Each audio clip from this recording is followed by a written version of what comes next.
Hola, ¿qué tal? ¿Cómo están? Buenas tardes, yo soy Juanca y esto es Mensrea, asesorías en materia penal.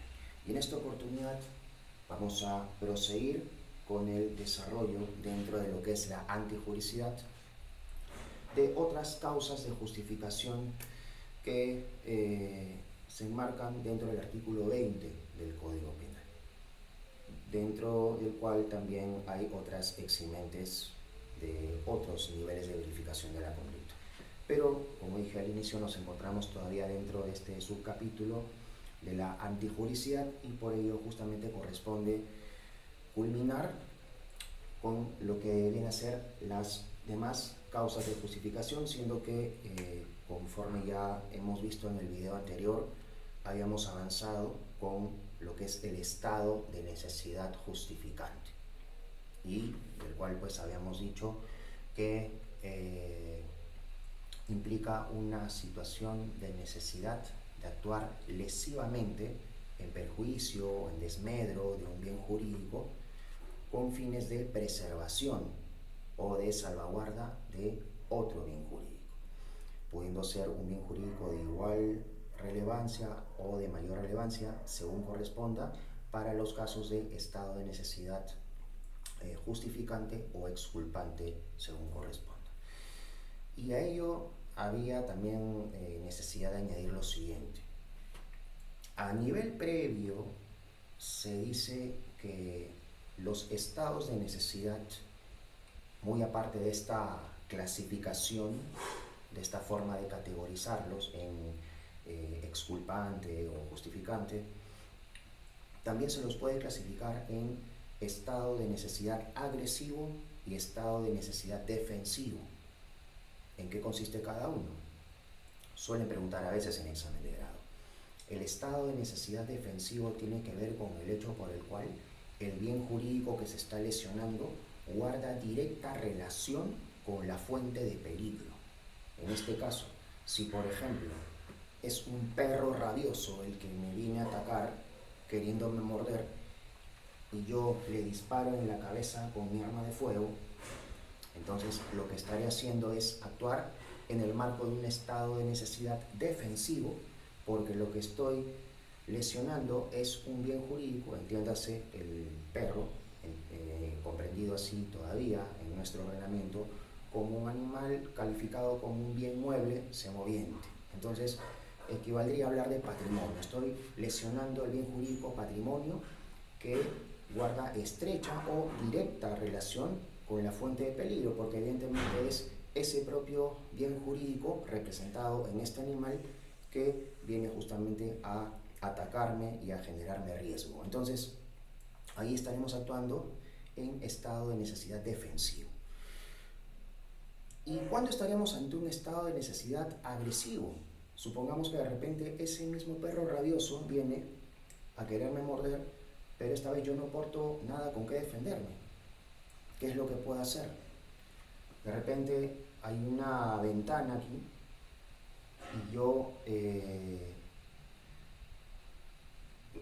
me quito pues la casaca, me envuelvo el brazo y golpeo el vidrio para yo poder meterme a esa casa, ¿no? Para quedarme al interior de esa vivienda y evitar que el perro me muerda. Entonces allí la pregunta es, ¿seguiremos ante un estado de necesidad defensivo o estaremos más bien ante uno agresivo? Allí estaremos ante un supuesto de estado de necesidad agresivo, porque el bien jurídico que estamos lesionando también viene a ser el patrimonio y, si se quiere, también el domicilio, solo que en este caso son bienes jurídicos que son completamente ajenos a la fuente de peligro, porque no es la ventana ni es la vivienda quien me está representando el riesgo a mi integridad, sino más bien el mismo perro rabioso. Entonces, allí es donde justamente podemos encontrar esta variable. Va a depender de si el bien jurídico que se lesiona es el que genera propiamente el peligro o si es que es uno completamente ajeno al mismo. Entonces, dicho esto, y que sirve como una información complementaria a lo que se desarrolló en el video anterior sobre estado de necesidad justificante, claro está, podemos proseguir con lo que corresponde en esta oportunidad. Obrar por disposición de la ley. Obrar por disposición de la ley, que tiene como base legal el artículo 20,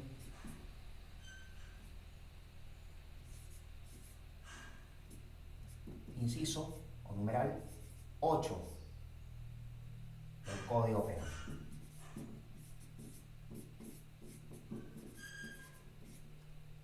La particularidad de esta causa de justificación es que tiene un desdoblamiento al momento de hacerse explicativo, pero que normativamente se encuentra unificado, porque este dispositivo legal nos habla de encontrarse exento, dice el legislador, exento de responsabilidad penal, que está mal porque en realidad quedaría exento de antijuricidad, el que obra por disposición de la ley en cumplimiento de un deber o en ejercicio legítimo de un derecho.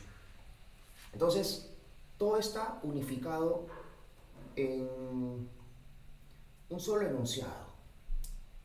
Y esto es importante de desmenuzar de la siguiente manera, partiendo pues de una premisa. El obrar por disposición de la ley es algo hasta cierto punto genérico, digámoslo así. Y de ahí que particularmente yo convengo con la postura de algunos profesores en sentido de que esto como eximente debería simplemente excluirse, porque para ello podría hacerse más específico. Esto justamente se especifica cuando se actúa cumpliendo un deber, oficio o cargo, o cuando se hace ejercicio de un legítimo derecho. ¿Por qué? Porque como bien sabemos, tanto los deberes como los derechos emanan justamente de la ley, ¿no es cierto? Ya sea la ley que fue ya preordenada por el Estado, ¿no? Una forma de una expresión del derecho público, o porque simplemente estaríamos hablando de las leyes que surgen, que fluyen de ese pequeño universo normativo creado por los particulares, ¿no es cierto?, en el marco de una negociación, de un acto jurídico bilateral, llámese un acto jurídico o simplemente de una promesa unilateral. De ahí que se diga, a nivel de derecho civil, que los contratos son ley para las partes. Entonces, de algún modo seguimos hablando de lo mismo, ley. La ley emanada de los contratos que suscribimos o la ley preordenada por el propio derecho público. Entonces, en cualquiera de estos supuestos va a surgir estos escenarios en los cuales puede ocurrir alguna eximente. Para ello justamente vamos a trabajar algunos de forma referencial. A ver, para empezar, vamos a suponer que de repente en la calle yo estoy portando mi arma con licencia, en regla, y veo que hay una señora a la cual le están robando, le están cogoteando. Entonces lo que yo puedo hacer es apuntar y disparar, primero al aire, lógicamente, y al ver que uno de estos sujetos se dispone a dispararme, yo me anticipo y le disparo en la rodilla para lograr reducirlo. En ese mismo acto he ejercido una doble legítima defensa, ¿no es cierto? Legítima defensa impropia o legítima defensa de terceros y también legítima defensa propia, porque estoy defendiéndome a mí mismo de aquel sujeto que me va a disparar. Entonces, hasta ahí uno podría decir, bueno, he actuado en legítima defensa. No hay mayor complicación, es esa la eximente de antijuricidad o causa de justificación que habría que invocar, ¿no? Ahora, vamos a repetir esta escena con una pequeña variable. Supongamos que en esta oportunidad el arma de fuego que yo vengo portando es de servicio.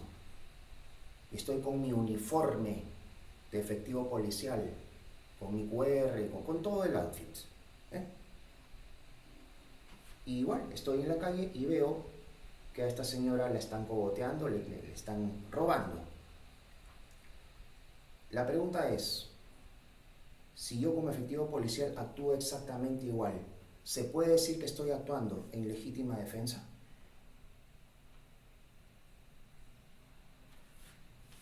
Para poder responder esta pregunta, retrocedamos un poquito al ejemplo anterior. Yo en calidad de civil, de un transeúnte más, de un ciudadano de a pie como cualquiera, con mi arma de fuego, y entonces veo que a esta señora le están robando. Yo estoy obligado a actuar, obligado a ejercer esa legítima defensa impropia. No estamos obligados a defendernos. Estamos legitimados a actuar, sí, porque como hemos dicho, el derecho penal no nos obliga a convertirnos en mártires. Pero sí nos podemos defender, como también podemos defender a terceros. Podemos. Tenemos esa libertad de decisión. La pregunta es, ¿qué ocurre cuando ahora tengo el uniforme de efectivo policial y el arma de servicio? ¿Tendré esa misma libertad de decisión? Eso, por ejemplo, ese es un pequeño gran detalle a tener en cuenta para poder encontrar una diferencia entre la legítima defensa y el cumplimiento de un deber. En el ejercicio, o en este caso del cumplimiento de un deber, como su propio nombre lo dice, estamos hablando de una actuación irrenunciable. Es imposible renunciar a ese deber. Uno está sujeto a cumplimiento obligatorio. Lo que en todo caso sí puede guardar similitud con lo que es legítima defensa es en cuanto a la racionalidad con la cual se debe actuar. ¿De acuerdo? Hay una diferencia y una similitud con la legítima defensa. La diferencia es que cuando se actúa en cumplimiento de un deber, uno está obligado siempre a actuar. A diferencia de la legítima defensa, en cuyo caso uno no está obligado. Si yo de repente veo que le están robando a esa señora, no estoy obligado a abrir fuego. A lo mucho sí estaría obligado a pedir ayuda, eso sí, pero no a actuar. O sea, no es que... no me voy a convertir en un superhéroe porque no estoy obligado a hacerlo. Pero sí puedo pedir algún auxilio inmediato, ¿no? Llamar a Serenazgo, a la policía, si estuviéramos en otro país, en Paraguay, por ejemplo, ¿no? Pero en el Perú. Pero bueno, no estamos obligados a actuar en legítima defensa. Si fuera efectivo policial, pues sí. Ahora, la pregunta es, ¿y cuál es esa similitud con la legítima defensa? Es que justamente, y como vamos a ver más adelante, como veremos en su momento, la legítima defensa tiene exigencias normativas. Y una de ellas es la forma mediante la cual se debe actuar, la necesidad racional del medio empleado para impedir o repeler la agresión, en cuyo caso se debe tener en cuenta la forma de proceder del agresor, la intensidad del peligro y los medios de los cuales se disponga justamente para llevar a cabo esa defensa. Entonces, el cumplimiento de un deber, repito, es obligatorio, es de obligatorio cumplimiento, irrenunciable cumplimiento, una actuación indisoluble, a diferencia de la legítima defensa, pero sí lleva intrínsecamente el tener que actuar haciendo uso racional de la fuerza, el uso racional de la fuerza, con criterios justamente de legítima defensa. Porque si estamos hablando del efectivo policial que va a cumplir con su deber, haciendo uso de la fuerza, en este caso abriendo fuego con su arma de servicio, no es que va a actuar como un policía gatillo fácil. Tiene que ceñirse justamente a los lineamientos que la propia ley ha dispuesto. Se entiende que el uso de la fuerza se encuentra debidamente reglamentado. Hay un protocolo de cómo actuar. Que en la práctica, lastimosamente, esto no se cumple, es un tema completamente aparte. Pero estamos hablando de lo que debe ser. Entonces, si el efectivo policial, al ver que a esta señora la están cogoteando, evidentemente lo que él puede hacer sí es abrir fuego directamente, porque ya estaremos hablando de una superioridad numérica que en sí implica un peligro mayor para la agraviada. Entonces, amerita poder actuar abriendo fuego, ¿sí? ¿Por qué no? Pero ¿qué sucede si de repente uno sale huyendo y uno de repente ya suelta su arma, se coloca de rodillas, levanta las manos y dice: ya perdí, jefe, ¿no? Lléveme nomás. Es más, acá le entrego ¿no? mis documentos, todo, para que una vez me... Y entonces se acerca el policía y saca su arma, la apunta en la frente y lo revienta ahí. Y el otro y queda muerto así con cara diciendo: por lo menos debiste leerme mis derechos, ¿no? Entonces habría que preguntarnos si es que ese actuar, ese disparo en la frente, se subsume, queda cubierto dentro de lo que es el cumplimiento de un deber. Y para lograr obtener esa respuesta, recordamos que todo surge de la disposición de la ley. La ley tiene un reglamento, en este caso el cumplimiento de un deber haciendo uso de la fuerza está reglamentado. Hay un protocolo, hay lineamientos que seguir que claramente de forma expresa establecen que el efectivo policial solamente debe hacer uso de manera no proporcional, porque es un término ya desfasado, sino racional, en atención justamente a cada caso en concreto. Ahora, claro, el argumento que contiene ese amplio facilismo esgrimido por ellos es muy fácil decirlo a nivel académico, pero cuando estamos en el lugar de los hechos no es posible actuar de esa manera, porque la adrenalina es otra, el apremio es otro, la presión es otra, etcétera, etcétera. Entonces es fácil para ustedes hablar. Bueno, en réplica a ello, lo que habría que decir es que se trata de sujetos que, para poder estar vistiendo el uniforme, para poder estar haciendo uso de su arma de fuego, han debido, por lo menos, recibir un entrenamiento idóneo durante un plazo deseable, ¿cierto? Entonces, si ello no se ha cumplido, entonces no se puede esperar que la puesta en práctica de ese ejercicio de la fuerza sea el ideal. Entonces, de ahí justamente donde viene el problema que habría que abordar. Y esto conllevaría pues a hablar de una problemática que rebasa en muchos otros ámbitos y nos tomaría demasiado tiempo. Entonces, por lo menos ya sabemos por dónde va la cosa, ¿no? Conclusión, el efectivo policial, a diferencia de aquel sujeto que no está obligado a actuar en legítima defensa, sí está obligado a actuar en defensa de toda la comunidad, pero teniendo en cuenta los criterios de legítima defensa, especialmente el extremo de la racionalidad para actuar, ¿correcto? Ahora, esto en caso del cumplimiento de un deber, ¿no? El cumplimiento de un deber. Pero, ¿qué ocurre, por ejemplo, si de repente el efectivo policial está caminando por la calle y al interior de una vivienda escucha gritos de mujer? ¡Auxilio, por favor, ya no me pegues! ¡Ay! Comienza a escuchar golpes. Te dije que no debías salir con él, te dije que no te juntaras con él. Y golpes y gritos y auxilio. ¿Qué puede hacer este efectivo policial? ¿Podría ingresar a esa vivienda para intervenir a ese agresor? Para poder intervenir a un sujeto solamente hay dos posibilidades, ¿no? Por mandato judicial o en caso de flagrancia. Evidentemente no hay mandato judicial porque ni siquiera sabe quién es, no ha visto ni su cara ni su nombre, pero sí hay flagrancia en ese momento, ¿no? Hay flagrancia de agresiones a mujeres o integrantes del grupo familiar, o sin necesidad de ceñirnos a este dispositivo legal, estamos hablando de una flagrancia de lesiones. Entonces, ¿qué puede hacer este efectivo policial? Dice: muy bien, hay flagrancia, puedo entrar. ¿Cuál será la base legal para poder ingresar amparado en la flagrancia? ¿Estaremos hablando del cumplimiento de un deber?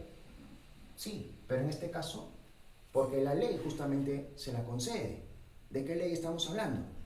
Del artículo 259 del Código Procesal Penal, donde se establece justamente los supuestos de flagrancia y en cuyo caso el efectivo policial puede ingresar, ¿no? Entonces entra rompiendo la puerta, manos arriba, bote de rodillas, ¿no? Y se lo lleva, le siembra su quete, etcétera, etcétera. Listo.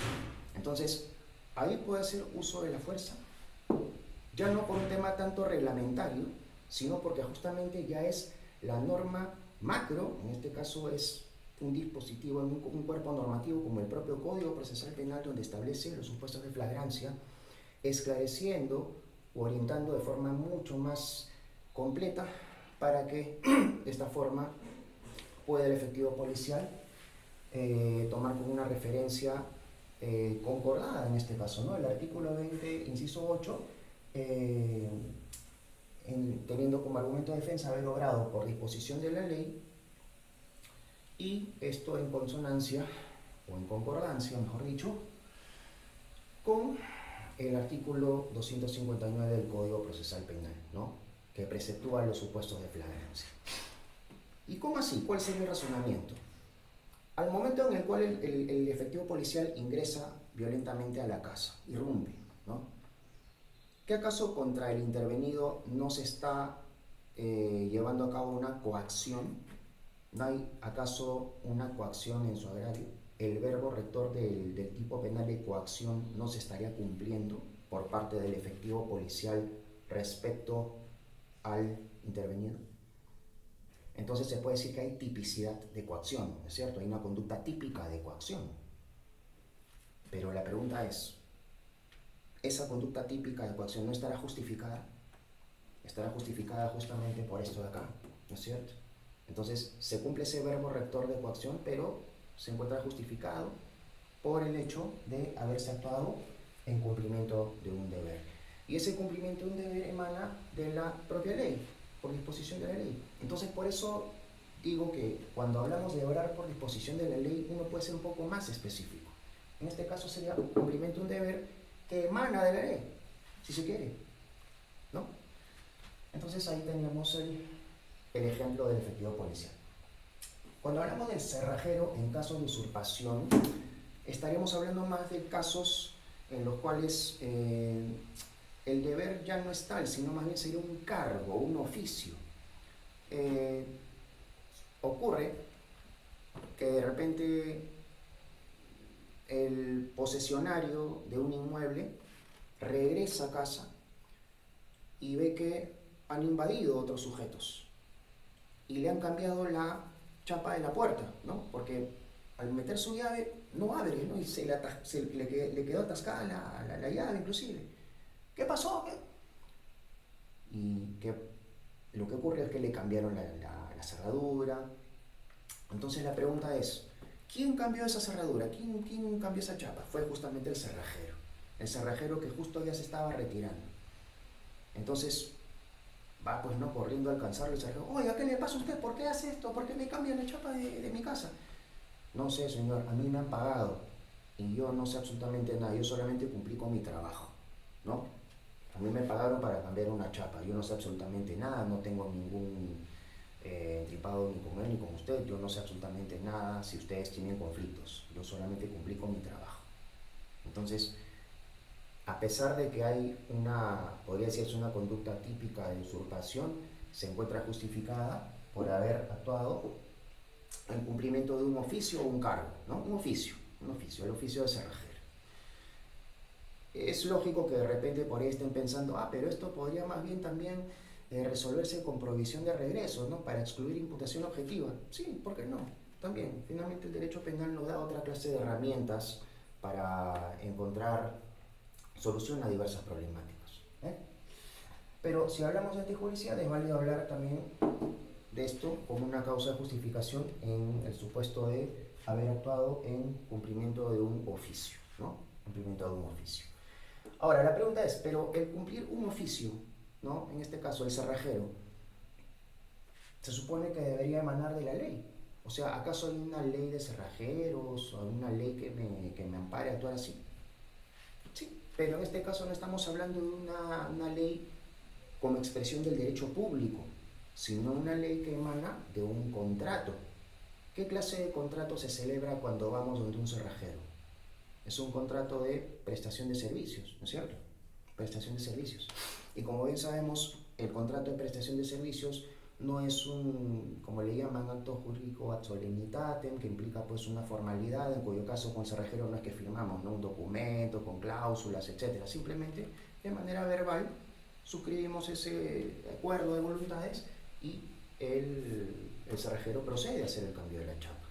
Entonces, estaremos hablando también de cumplimiento de un oficio emanado de la ley, pero no de la ley como expresión del derecho público, como una ley preordenada por el Estado, sino de una ley que se entiende como parte de un contrato. El contrato, recuerden ustedes, es ley para las partes, entonces es válido también hablar de disposición de la ley, ¿verdad? Una ley de derecho privado. Ahora, yéndonos al otro lado, al ejercicio legítimo de un derecho. Los deberes emanan de la ley, los derechos también. Y también, del mismo modo, pueden emanar derechos porque el Estado nos lo concede, nos lo faculta, o también vienen preordenados, o no preordenados, sino en este caso pueden surgir en ese pequeño universo normativo a partir de actos jurídicos bilaterales, ¿no? En este caso, cuando por ejemplo hablamos del padre de familia, si nosotros estamos caminando por la calle, pasamos por una casa y vemos a un niño que está así, quebrado en llanto, golpeando la ventana, por favor, quiero salir, ayúdenme, quiero salir. Uno puede pensar que a ese niño lo han secuestrado. Y luego toco el timbre a ver qué pasa y sale pues un señor y me dice, no, no se preocupe, quédese usted tranquilo, no llame a nadie. Es mi hijo que es tremendo malcriado, que se ha puesto altanero, y entonces yo pues lo estoy castigando como corresponde. No lo voy a dejar salir. Entonces, uno podría decir, hasta ahí hay una conducta típica de secuestro, ¿no es cierto? El verbo rector de secuestro se cumple como tal. Pero ¿será un secuestro justificado o injustificado? Porque está privando de libertad a un menor, a una persona, pero lo que está haciendo es actuar de forma justificada, invocando ¿qué cosa? Deben de invocar el ejercicio legítimo de un derecho, siendo este sujeto un padre de familia, el padre del menor. Y como bien sabemos, el padre de familia es el representante legal de todo menor, ¿no? El representante frente a la sociedad, que le implica justamente ostentar derechos como educador, como disciplinador, como tutor, etc. Entonces, de alguna manera eso lo legitima para poder actuar de esa forma respecto a su hijo, impidiéndole salir a la calle a jugar con sus amiguitos o amiguitas, porque finalmente pues decide castigarlo, ¿no? de esa manera. La pregunta es, ¿y qué ocurriría si es que no solamente está impidiéndole salir a ese menor, sino que también le está golpeando?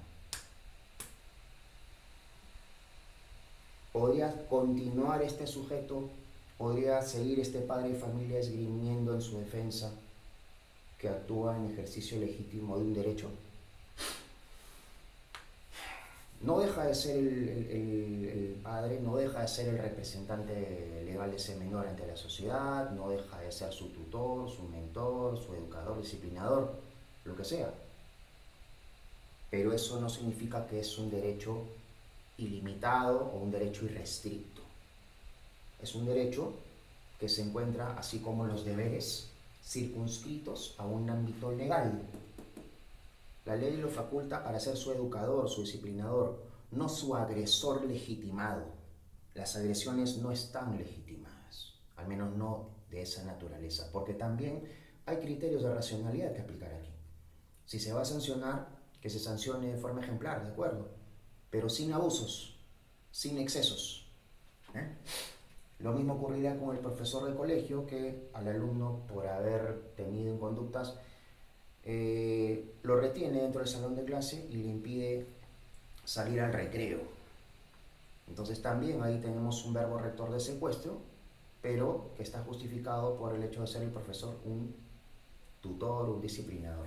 La diferencia está en que al padre de familia lo legitima el propio Estado, en tanto que el profesor lo legitima, sí es verdad también, ¿no? Una ley de educadores, pero para esto se entiende que los padres de familia deciden matricular a su hijo en ese colegio y desde el momento en que lo hacen ya están suscribiendo una suerte de acuerdo bilateral en cuyo caso se están acogiendo a las disposiciones internas de ese colegio. Y estas disposiciones incluyen también la capacidad de poder disciplinar a ese menor. Entonces ya están en cierto modo consintiendo que eso ocurra, están suscribiendo una voluntad. Entonces, con el padre de familia, el derecho legítimo que estaría ejerciéndose estaría en este caso franqueado, consagrado por el propio Estado, por el propio ordenamiento jurídico, de forma directa. En cambio, en el caso del profesor de colegio, estaríamos hablando de un derecho que se ejerce también emanado de la ley, pero una ley que emana de un contrato, digamos así, ¿no? Un contrato de prestación también, ¿no? Porque finalmente cuando se matricula a una persona, puede ser uno mismo o a su hijo en un centro educativo, pues hay un contrato también que se celebra, ¿no? Ahora, ¿qué ocurre en los casos de los jueces que resuelven presuntamente en prevaricato? El prevaricato implica resolver de forma distinta a la ley expresa, ¿no? Que el juez o el fiscal emitan pronunciamientos de forma completamente incompatible, vamos a decir así, con el texto expreso de la norma. Pero ¿qué ocurre si, por ejemplo, ante una ley manifiestamente inconstitucional, el juez decide resolver de forma diferente y toma la decisión de no aplicar ese dispositivo legal? Dice, esta ley tiene un contenido manifiestamente inconstitucional y por tanto yo no la voy a aplicar. El artículo 138 de la Constitución Política me faculta a mí como magistrado a, más que me faculta en realidad, podemos decir, me exige tener siempre presente la carta política, el contenido constitucional y evitar su quebrantamiento. Entonces, por esa razón, se prefiere preservar la constitucionalidad, en cuyo caso se debe a veces omitir la aplicación de ciertas normas, ¿no? Entonces, eso es lo que se llama control difuso. Habría que preguntarnos, ¿qué ocurre cuando un juez, un fiscal no, porque un fiscal no puede hacer control de convencionalidad, un juez sí, cuando un juez aplica control difuso?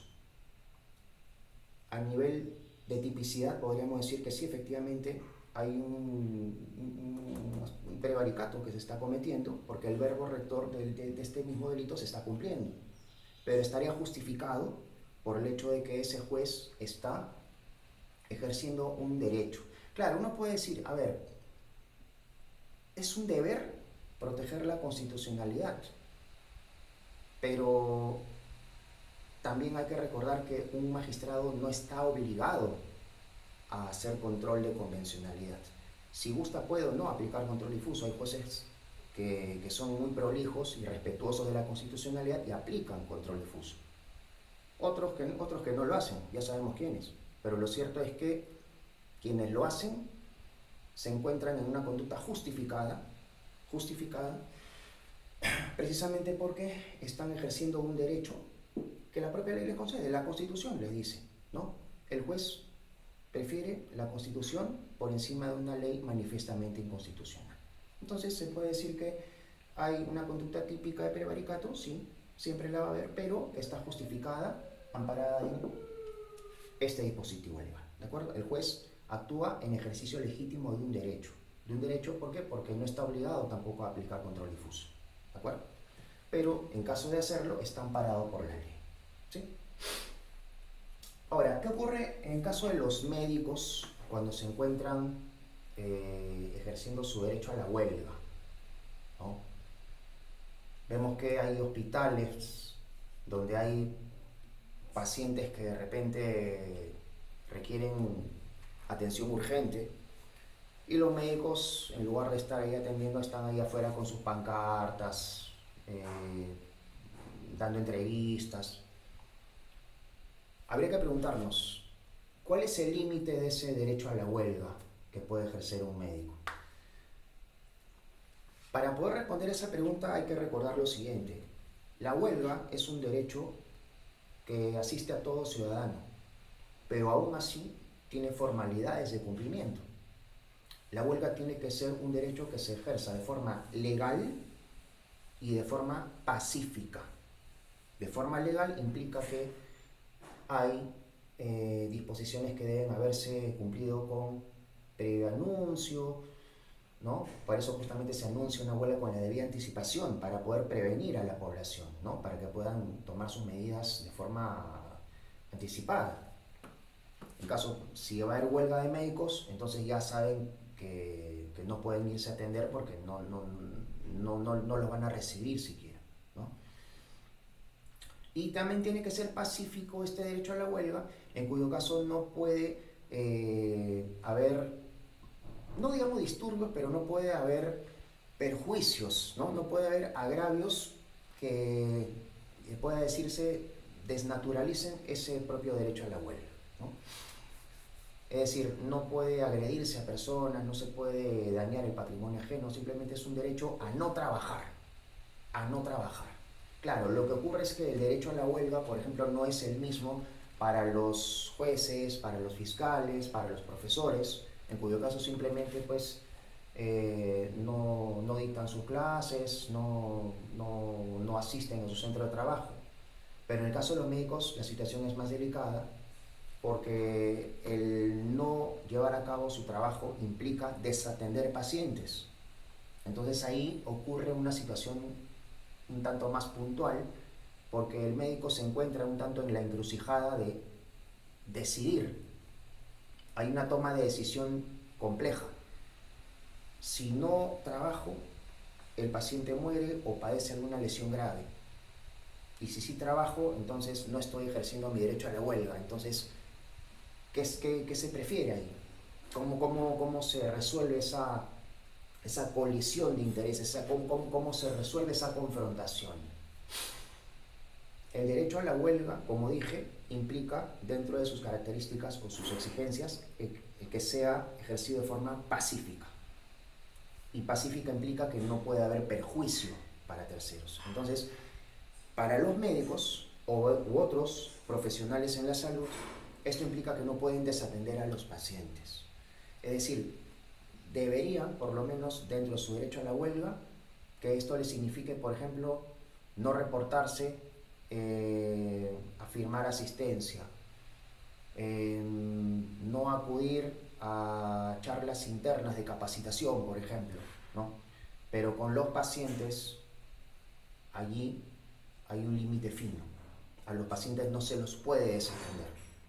Si un paciente llegase a morir y un médico esgrime en su defensa haber actuado en ejercicio legítimo de derecho a la huelga, no le va a proceder, porque el contraargumento en este caso va a ser que el derecho a la huelga debe expresarse de una forma pacífica, debe manifestarse de una manera en la cual no haya perjuicio en agravio de terceros, y si lo hay en desmedro de un paciente, pues entonces ahí es donde ya se rebasa ese ámbito de justificación que asiste el ejercicio legítimo de un derecho, ¿no? Porque justamente decimos que es un derecho que se ejerce, pero como tal no es ilimitado, no es irrestricto, ¿de acuerdo?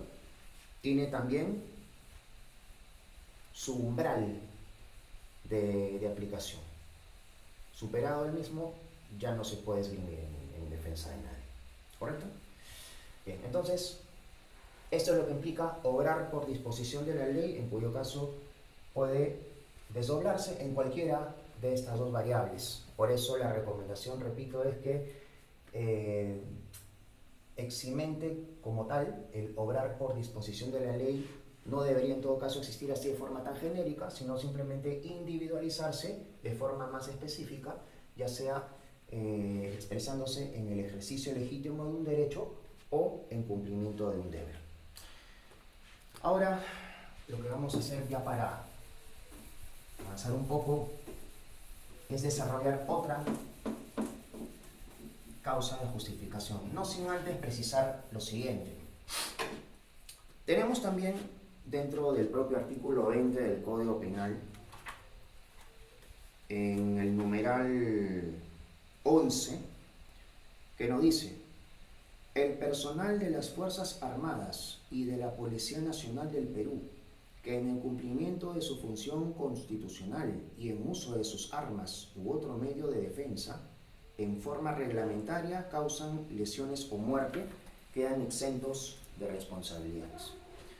La pregunta es, ¿que acaso este numeral 11 no se encuentra ya contemplado como un supuesto de esto que acabamos de ver aquí? Entonces, ese numeral 11, para empezar, es redundante y en segundo lugar es absolutamente innecesario. ¿Por qué? Porque ya eso se contempla dentro de estos supuestos que la ley ha previsto. Obrar por disposición de la ley, cumplimiento de un deber. Entonces, eso mismo que está expresando es lo mismo que ya expliqué hace breves instantes. La pregunta es entonces, ¿por qué existe ese numeral 11? En el segundo gobierno de Alan García entró en vigencia ese numeral 11 como una forma de populismo jurídico absolutamente intrascendente, innecesario y con un claro desconocimiento siquiera de la normativa vigente, porque la comisión revisora de aquel entonces pudo haber en todo caso hecho la atingencia expresando de forma directa que si ya contábamos con un artículo 20, numeral 8, que nos habla acerca de esto, entonces ya para qué el numeral 11. En todo caso, lo que se pudo hacer era modificar el reglamento, pero tampoco, porque justamente hay un núcleo intangible que es el uso racional de la fuerza pública. Entonces, por más que los gobiernos de facto quieran quebrantar este núcleo, modificándolo antojadizamente, de manera perversa, pues lo único que están haciendo es crear una absoluta desnaturalización del derecho penal, en cuyo caso ya devendría en inconstitucional a todas luces. Entonces, eso es algo que se debe tener en cuenta. Conclusión, ese artículo 11 es como si fuera un cenicero de moto, ¿de acuerdo? Todo se reconduce a obrar por disposición de la ley. ¿Bien? Ahora sí, vamos a hablar de otra eximente de antijuricidad o causa de justificación, que se encuentra prevista en el artículo 20 también, pero numeral 9. Y estamos hablando acerca de la obediencia jerárquica.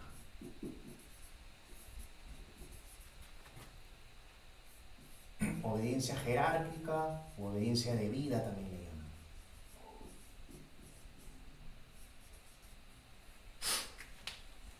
La base legal de la obediencia jerárquica se encuentra preceptuada en el artículo 20, inciso 9 del Código Penal.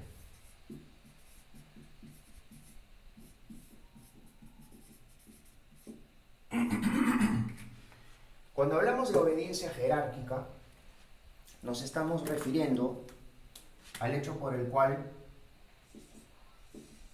el sujeto tendrá que realizar determinadas conductas.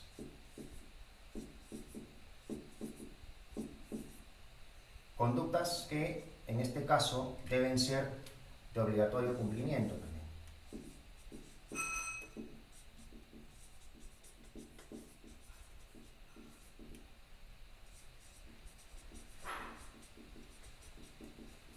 Entonces uno podría pensar, pero si estamos hablando de obligatorio cumplimiento, entonces ¿no se enmarca esto más bien en lo anterior, en el cumplimiento de un deber? Ya que dicho sea de paso, el sujeto va a cumplir órdenes que provienen de un superior jerárquico, ¿es cierto?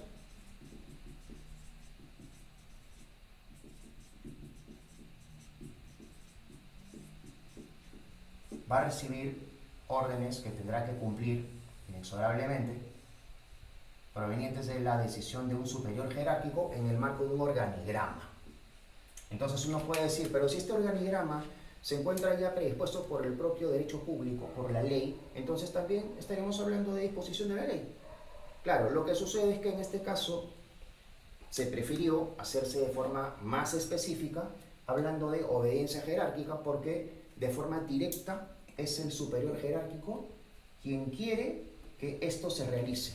El superior jerárquico desea que estas conductas se lleven a cabo, solo que no las hace él mismo, sino que le ordena a quien tenga a su cargo para que las lleve a cabo, a este sujeto de acá. Obligatorio cumplimiento. Entonces esto significa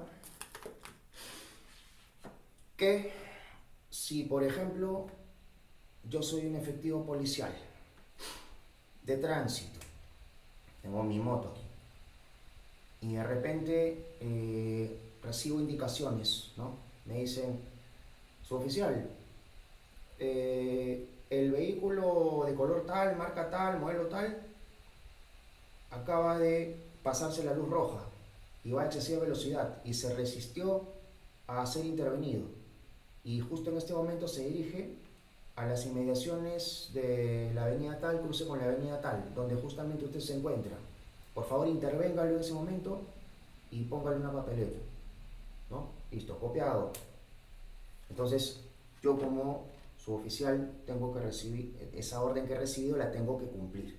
Así que lo que voy a hacer es esperar a ver dónde venga ese vehículo, y entonces cuando ya efectivamente lo veo,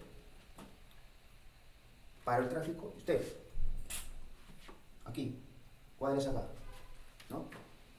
Y entonces ya venía con su tarjeta de propiedad, con su cheque, bueno, bájale una, señor, tarjeta de propiedad. Ya, entonces procedemos a todo como tiene que intervenirse a este mal conductor, y le impongo la papeleta. Le explico justamente que hay una orden que he recibido con indicaciones expresas de intervenir este sujeto. Entonces, este puede decir que de repente yo lo estoy coaccionando, y efectivamente hay coacción ahí, ¿no es cierto? Hay un verbo rector de coacción que se está cumpliendo, porque le estoy restringiendo su derecho a la libertad de tránsito, ¿no? Estoy obligándolo, pero en este caso esa será una conducta que está justificada. ¿Por qué? Porque yo estoy recibiendo una orden.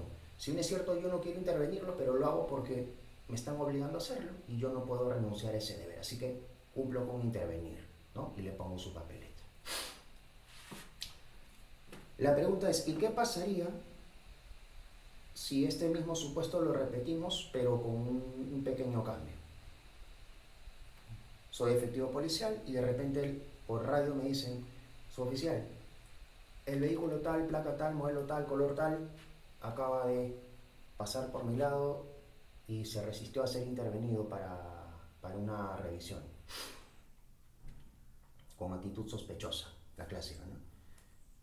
Y está circulando por la inmediación de la avenida tal, cruce con la avenida tal, donde justamente usted se encuentra. Intervéngalo. Y cuando intervenga ese chofer, dispárele en la cabeza para que aprenda a no pasarse la luz roja. Bien, copiado. Entonces igual espero que venga ese chofer. Lo detengo, le ordeno que se cuadre aquí, baja la luna y le meto el plomazo, ¿no? En la cabeza. Entonces hasta acá podríamos decir que todo esto se cumple, ¿no? Soy un sujeto que se encuentra obligado por un superior jerárquico a realizar conductas, siendo que una de ellas es la de dispararle en la cabeza y es de obligatorio cumplimiento. Entonces yo podría esgrimir esto en mi defensa para relevarme de toda responsabilidad penal. Y aquí la respuesta es no. En el anterior sí. ¿Por qué entonces? ¿Cuál es la diferencia? La diferencia está en que yo puedo recibir órdenes y estaré siempre obligado a cumplirlas. Pero excepcionalmente no estaré obligado a este cumplimiento cuando la orden sea manifiestamente antijurídica. ¿De acuerdo? Si el mandato que emana de mi superior jerárquico es manifiestamente antijurídico, yo, como un conocedor promedio que soy, no estaré obligado a cumplir ese mandato. Y por tanto, esa orden que me dan de matar sin justificación alguna, no la debo cumplir. No estoy obligado a cumplir. Puede ser que me den de baja. Bueno, tengo que sacrificar mi trabajo a cambio de que termine peor, ¿no? Entonces, por esa razón es que yo no estoy obligado a matar a un mal conductor, ¿no? Si me ordenan intervenirlo para ponerle su papeleta, etc., ya, ok, perfecto. Pero a dispararle en la cabeza no. ¿Correcto? Porque ahí estamos hablando también de la obediencia jerárquica que, como hemos dicho, también se enmarca dentro de una exigencia legal que no puede llevarse a cabo en excesos, ¿de acuerdo? Siempre debe acogerse a un marco normativo, ¿correcto? Entonces, obediencia jerárquica como causa de justificación, ¿de acuerdo? Hay algunos profesores que esto lo consideran como una causa de exculpación. Bueno, como dije, la discusión es enteramente dentro del propio ámbito académico, ¿no? Bueno, muy de dogmática, pero no reviste mayor complicación a la hora de invocarse, porque es finalmente un eximente, ¿no? El efecto será exactamente el mismo. Vamos a hablar de otra causa de justificación que había quedado pendiente, y con esto vamos culminando el video de hoy, que se encuentra preceptuada también en el artículo 20, pero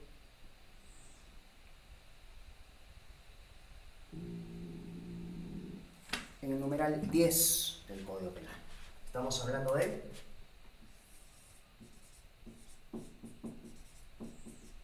consentimiento.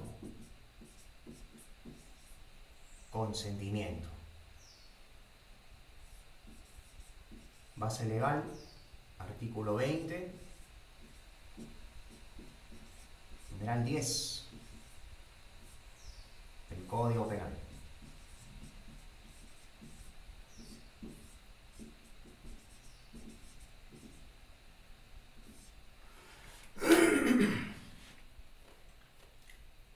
Al consentimiento ya lo hemos trabajado en sesiones anteriores, en cuyo caso hemos dicho que como eximente tiene una doble naturaleza, ¿no? Puede ser un consentimiento como causa de atipicidad relativa, o también puede concebirse como una causa de justificación. ¿De qué depende? ¿En qué casos uno, en qué casos el otro?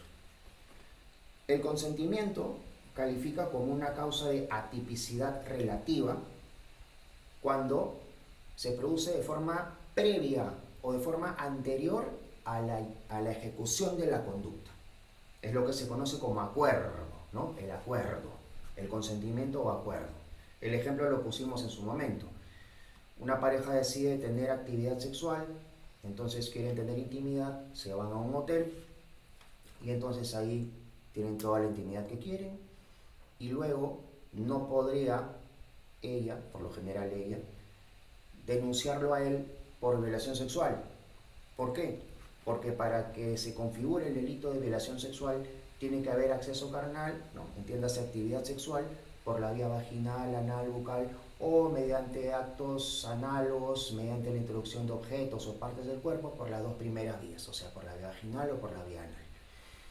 Pero sin consentimiento de la gravedad, ¿no? Mediante empleo de violencia, amenaza, entorno de coacción, etc., ¿no? O contexto de coacción. Entonces, si es que este escenario no se da, es justamente porque antes ha habido un consentimiento previo, un acuerdo, ¿no? Primero el acuerdo, vamos a tener intimidad, y luego tienen intimidad. Entonces, ese consentimiento hace atípica la conducta. Hay atipicidad relativa, porque hay conducta en este caso que es la propia actividad sexual, pero a pesar de que hay tipo penal de violación sexual, hay un elemento del tipo que está faltando, que en este caso es el que se haya llevado a cabo de forma contraria a la voluntad de la gravedad. No me está faltando empleo de violencia, amenaza, entorno de coacción. ¿Por qué? Porque hay consentimiento. Entonces eso hace que vaya con un menos, ¿no? Hacerse la tipificación, y por esa razón esa conducta queda atípica de forma relativa, atipicidad relativa. Entonces, ¿cuándo el consentimiento opera como causa de justificación? Opera cuando se lleva a cabo de forma posterior a la ejecución de la conducta. Entonces, ahí opera como causa de justificación. El consentimiento posterior. Consentimiento posterior a la conducta.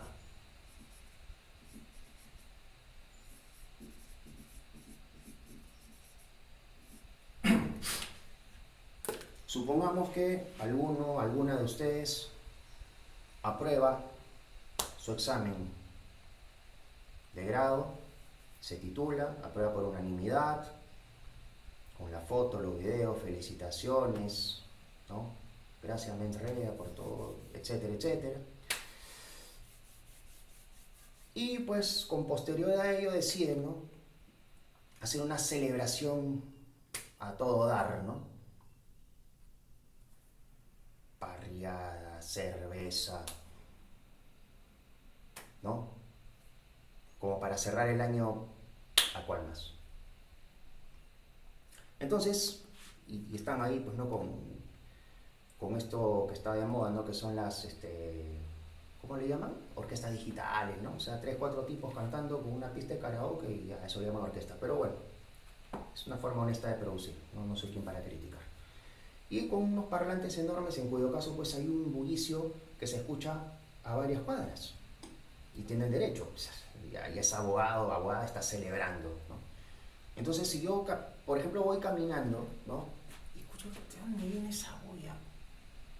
Y entonces sigo el ruido, a ver, ¿por dónde viene? Ah, de esta casa. Y entonces ahí veo que está alguno o alguna de ustedes, ¿no?, ahí celebrando, ¿no? Salud, compadre, felicitaciones por el título. Entonces yo digo, ya, está celebrando, está bien, tiene derecho. Lo tiene merecido porque se ha titulado. Pero yo no creo que tenga inconveniente en que yo sea parte de la celebración, ¿no?, porque finalmente yo también contribuyo un poquito ahí, ¿no? Así que voy a entrar. Pero como está cerrada la puerta, lo que voy a hacer es trepar el muro, ¿no? Trepo el muro y me meto por el jardín. Y entonces alguno de ustedes me ve ahí dentro y entonces, hola, ¿cómo estás? ¿Qué tal? Oye, nuevamente felicitaciones, ay, qué bacán, qué chévere que estés celebrando, lo mereces, ¿verdad? Está muy, muy, muy bonita la fiesta. ¿Tienes inconveniente en que me quede acá?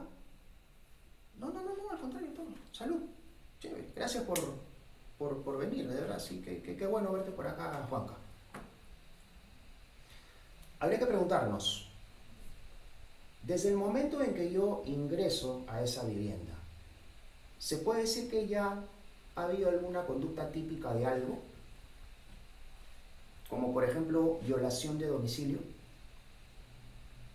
Típicamente está, ¿no es cierto?, esa conducta, ese verbo rector se cumple, de violación de domicilio. Entonces tipicidad hay. Pero ¿habrá antijuricidad formal? Antijuricidad formal será una conducta que sea contraria al ordenamiento. La violación de domicilio siempre es contraria al ordenamiento, pero si es que han consentido de que yo me quede, si me dijeron, no, quédate, eres bienvenido, entonces ese consentimiento hace que esa conducta típica se quede como tal en ese análisis y listo, como una conducta típica justificada, ¿no?, o como una conducta típica más no antijurídica, porque está consentida. En este caso tenemos la conducta más el consentimiento, o digámoslo así, la conducta, primero va la conducta, y luego en segundo orden el consentimiento.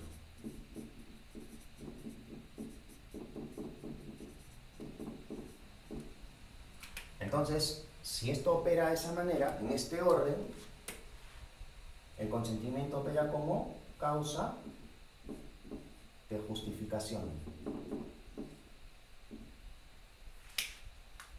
Porque si tenemos esto a la inversa, primero el consentimiento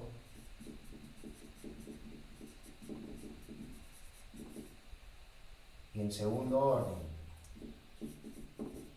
la conducta ejecutada, entonces ahí estamos hablando de otra cosa. Ya lo hemos dicho. Ahí el consentimiento más bien opera como causa de atipicidad relativa.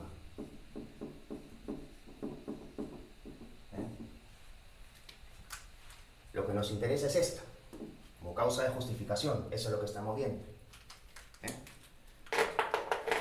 Primero la conducta típica de violación de domicilio, que luego se justifica con el consentimiento que ustedes luego me dan expresamente. Primero el consentimiento y luego la conducta, causa de atipicidad relativa. Pero el orden que nos interesa es este. Primero la conducta y luego el consentimiento, como causa de justificación, para que así opere, para que así proceda. Pero, ¿qué pasaría si ocurre al revés? Supongamos que no aprueban, ¿no? Que no aprueban por tercera vez, que ni siquiera con tesis, que los revuelcan, los humillan, ¿no? Y entonces ya pues se deprimen a tal punto de decir, no, ya definitivamente la vida sin título no es vida, no es lo mismo. Definitivamente no hay nada que hacer. Y yo sé que tú, Juanca, me sabrás entender porque tú me conoces desde que me preparé y de verdad que esto no es para mí. Y la vida no va a ser igual así sin el título. Así que, ¿puedes hacerme el favor de dispararme aquí en la cabeza? Con mi arma, porque tú no tienes toma. Acá, sí, aquí por favor. Ya, pero con cuidado que no te vayas a salpicar. Ya. ¿Estás seguro, no? ¿O segura? Sí, por favor, adelante. Muy bien. Entonces, a la cuenta de 3 ya para que te prepares. 1, 2, 3. Entonces, la pregunta es si yo puedo esgrimir en mi defensa haber actuado con consentimiento del agraviado o agraviada para relevarme de homicidio.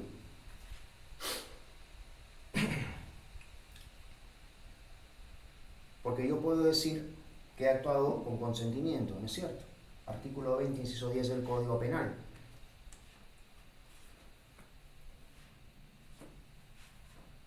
Porque en el caso de violación de domicilio sí procedió. ¿Por qué no tendría que proceder en el caso de este homicidio? ¿Por qué no debería proceder? ¿Cuál es la gran diferencia?